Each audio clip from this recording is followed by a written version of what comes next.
This segment is brought to you courtesy of Caribbean American Weekly, a newspaper owned and operated by Caribbean Americans. Read the latest edition at www.cawnyc.com. That's www.cawnyc.com. To like us on Facebook, to advertise or to subscribe, visit us at www.cawnyc.com. That's www.cawnyc.com. To advertise with the Caribbean American Weekly publication for freelance assignments to distribute at your business place, visit us at www.cawnyc.com. That's www.cawnyc.com. Or to meet a marketing representative at our office, call 718-771-0988. That's 718-771-0988. Good day and a warm welcome to everyone. Today in studio with us we have a very special guest, Romain Virgo, a Jamaican artist. Good day, Mr. Virgo. How are you? So lovely to have you with us. Good day. Thank you for having me. It's a blessing to be here, and blessings to everybody that's listening right now. So, Mr. Virgo, raised in St. Anne, 2007 Digicel Rising Star winner. You had your debut album, Romain Virgo, Lovesick, and now recently released The Gentleman. Tell us about Romain Virgo, his music style. Your music seemingly blends reggae with elements of R&B and soul. Can you explain how you developed this unique style? Yeah, well, I mean, you said the right things. It's like, for me, I just see my music as something that's growing over the years. When I started out, it was like strictly lovers rock feel, but nowadays, I double up a little bit in other sounds, still holding on to that, lovers rock root, and so like new sounds in terms of the instrumentation of the music kind of give what we're doing a little pop feel, especially with my latest album, The Gentleman. It's hard to even express, but it's still reggae, and just growing in that direction. There's always trying to, make sure that we appeal to everybody, people who are not so used to reggae music, or other people who are into other genres, but once they hear this new sound, it's like it will tick off something in their ears, so that's the approach nowadays with my style of music. So The Gentleman marks a significant point in your career. Can you share what inspired the title and how it reflects the themes explored in the album? Yeah, well, over the years, a lot of people have seen me, in competitions that helped to propel me to, becoming an artist. So from a young age too. So I've been singing, since like 16 in front of the eyes of Jamaica, and choir competitions for my high school called All Together Sing. In 2006, and in 2007, I entered a competition called Rising Stars, which is similar to American Idol. And I won that competition. And ever since then, I've just been, doing this thing called music, and just growing, to this point now where I have 4 albums out. The album features collaborations like artists like Capleton, Jesse Royal. Yeah. How did these artists influence the sound and direction of the album, and what was it like working with them?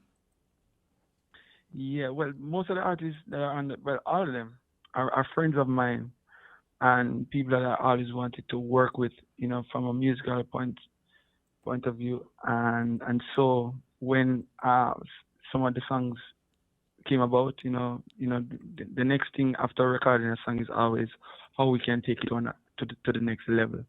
And so, for example, the one with me and Masika, it was a personal song, but we believe as a team that if we get somebody on these tracks who has that same kind of power in terms of how believable, how they bring across their story in the music, it can only help the song to become a bigger song and the song to reach more ears and but overall just more powerful. And so it's the same approach with the song with Cableton, You Must Pay, Jesse Royal, Bridges, and Patter Rankin. I believe, I just believe that, if we, I have a good ear for, just things that I think will work. And so when it was around that time when we were thinking of who we could choose, these are the artists I was hearing at the time, and it was such a good thing that we are all friends, and they were willing and ready to work, and it's just beautiful to see how every single song that I collaborated on the album turned out. I think you bring up a good point of how powerful it is to have other artists that feel like a community who will work with you and help you see a vision through. Yes, definitely. I feel like our industry needs more of that. Not just artists coming together and working together, but there's somebody who is there to guide to say, well, this is a good link up. This makes sense to do. Because we can come together and we can make music, but if it's just to make music and not make something that we know will change, the entire outlook, how somebody else out there will see our industry. Like each time I do something like this, I'm thinking, of getting the reggae industry to that level that we all want to see it, from an international standpoint. So you're right. We need more of this, and it's my goal, as I go along to, collaborate with my fellow artists and to just try and see how far we can take this Beautifully music. said. Beautifully said. Yeah. So, tracks like Been There Before and I Believe have been highlighted as key songs. What personal experiences or message did you channel into these tracks? Well, I believe is really and truly talking about mothers who single-handedly take care of sometimes two, three, four, five kids by themselves, and well, I said single-handedly, but I mean, like, just in doing that, still find strength to overcome all the other challenges that comes with life, and it's just approaching life from a real point of view. I was saying in the song that kids like these sometimes don't grow up to love you, but you still love them and you put them first, and I'm basically saying that they will never know your worth. It is, sometimes people, even your own kids will never know your worth. But I believe that, it's blessings all over your life. It's following you. It's raining down on you. And this song is, I can relate to it because I was brought up in that kind of settings, where my mother was, the breadwinner. She played the father role for most of my life. And so it's like writing from experience, and having Pater Rankin, just giving his story, just putting his sound to it, makes such a big difference, because the rhythm is the Afrobeat kind of rhythm, and I didn't want to just take it on all by myself, knowing that I am not used to this genre. I wanted somebody with experience to be a part of it as well, and so hence the reason we reach out to him. And the song "Been There Before," it's really and truly my life story, where I'm coming from as a young man. Growing up in a poor community, poor family. Didn't even know that I was poor, but didn't want the song to be written from just as like a sorry for kind of angle, but more so to let people know that it doesn't matter where you're coming from, you can overcome. Hence, the line in the song that says, the darkest part of the night is just before daylight, which means that you're probably going through a dark time right now, but there's light at the end of the tunnel, and it's just for you to hold on and keep on believing and pushing forward. But a change will come, basically. And Massacre told his story on that song as well in such a powerful way.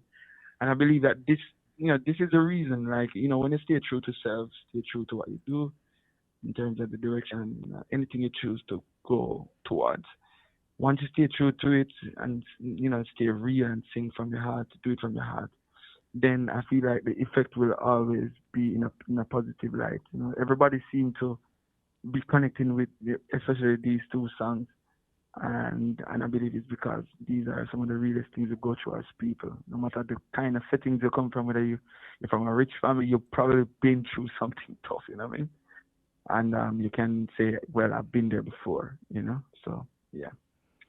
So your album explores a lot of powerful and impactful themes. Can you discuss the visual and artistic elements of the album's presentation, and how do they complement the music?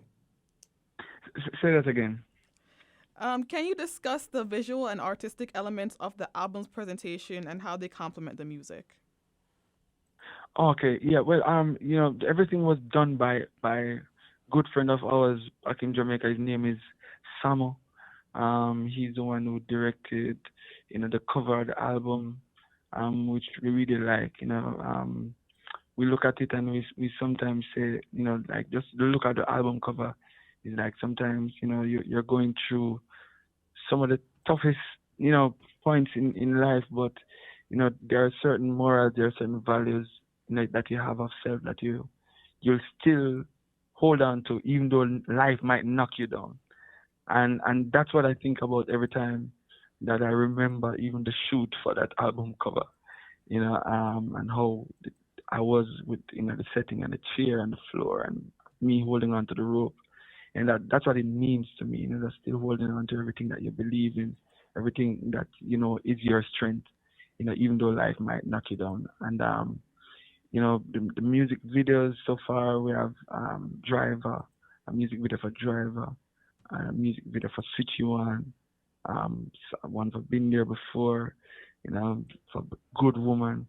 And all these videos were shot in Jamaica, 3 of them by Samo again. And, just beautiful concept, trying to, keep the whole thing youthful and vibrant as much as we possibly can.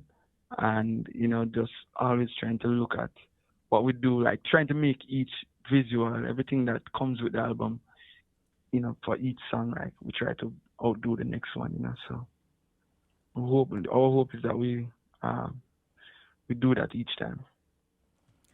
Thank you so much, Mr. Romain Virgo. And where can people find you on social media and stream your music?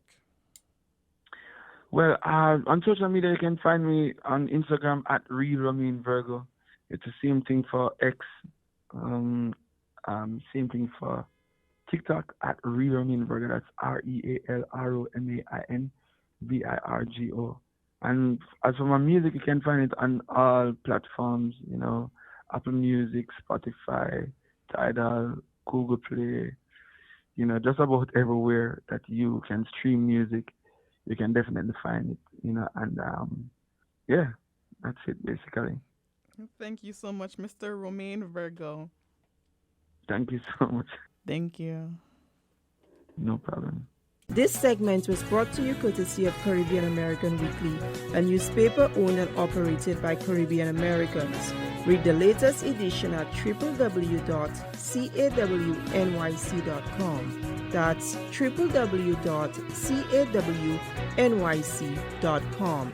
To like us on Facebook, to advertise or to subscribe, visit us at www.cawnyc.com. That's www.cawnyc.com. To advertise with the Caribbean American Weekly publication for freelance assignments to distribute at your business place, visit us at www.cawnyc.com. That's www.cawnyc.com. Or to meet a marketing representative at our office, call 718-771-0988. That's 718-771-0988.